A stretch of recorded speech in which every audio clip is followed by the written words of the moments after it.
Welcome to the An English Coffee Office. Today is March 16, and like every morning, David and Alex are at the coffee machine. Morning, Alex.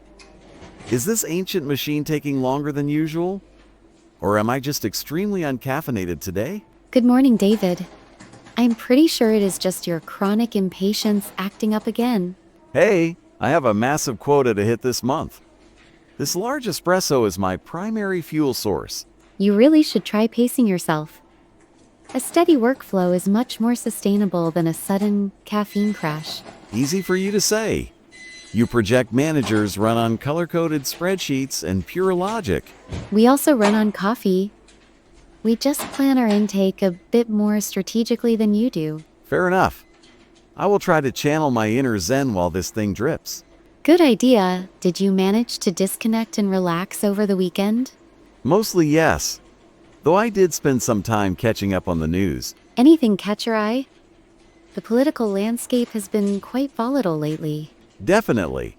Did you catch that massive update from the Washington Post about TikTok? Are you referring to the new bill passed by the House of Representatives? Exactly. They just voted to effectively ban the app nationwide unless ByteDance sells its stakes within 6 months. I read a detailed breakdown of that. It is a monumental shift for international tech regulations and data privacy. Tell me about it. Over 170 million users in the country are going to be affected if it actually goes through. It is a harsh but perhaps necessary step to curb national security risks. The data collection policies are quite concerning. Sure, but think about the absolute marketing nightmare. My clients in the retail sector rely heavily on that platform for sales. They will simply have to pivot and adapt their digital marketing models. Relying on just one platform is always a massive risk. I know, but losing that audience overnight is brutal. Small businesses are ultimately going to take the biggest hit. Perhaps that will encourage companies to diversify their social media presence. It acts as a structural market correction. You are always looking at the macroeconomic big picture. I am just looking at my quarterly engagement targets. That is exactly why we make such a good team. You handle the short-term hustle, and I map out the long-term strategy. I suppose you're right. But losing that algorithm is going to make my job significantly harder. Proactive thinking is key, David. Speaking of tech, did you see the latest announcement from Apple? The Darwin AI acquisition? Yes, the Wall Street Journal published a fascinating piece on it yesterday. Buying a Canadian artificial intelligence startup is a huge move for them. They are clearly ramping up their generative AI capabilities. And they are doing it right before the new iOS 18 launch. It completely changes the landscape for smartphone operating systems. The technological leap is incredibly impressive. Darwin AI specializes in making AI systems smaller and much faster.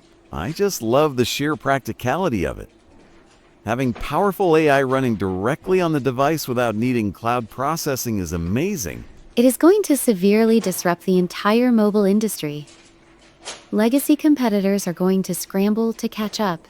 Well, if it helps me draft client emails faster while I am stuck on the road, I am all for it. You always find a clever way to make everything about your sales metrics, David. Guilty as charged. Time is money, Alex, and I hate wasting both. I would expect nothing less from you. It will be interesting to see how the software adapts to these new AI integrations. Totally. Basic tasks might actually become fully automated faster than we originally thought. It is a true paradigm shift.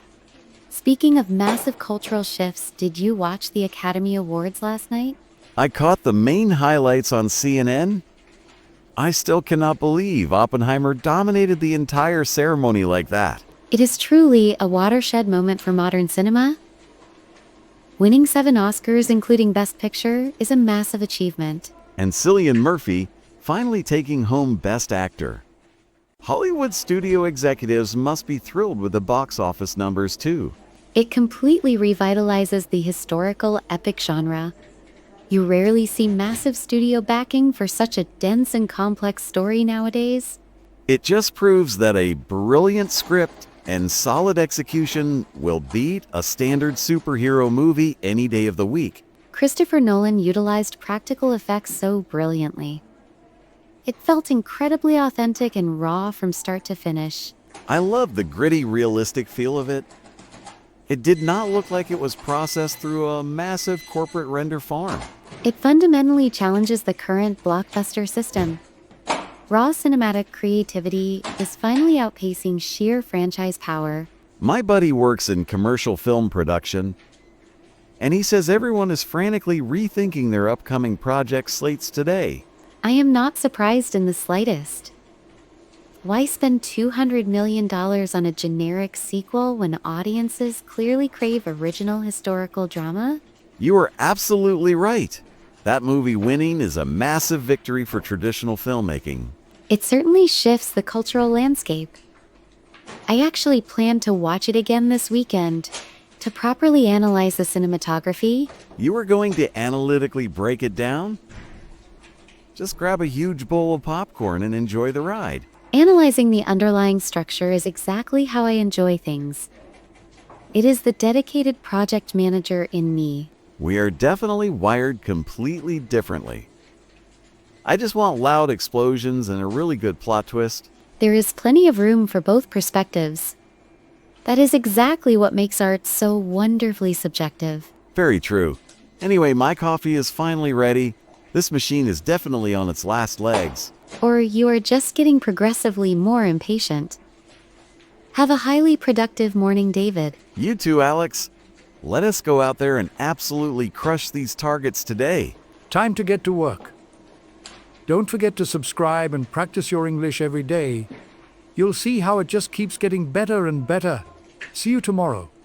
Hope you have a fantastic day.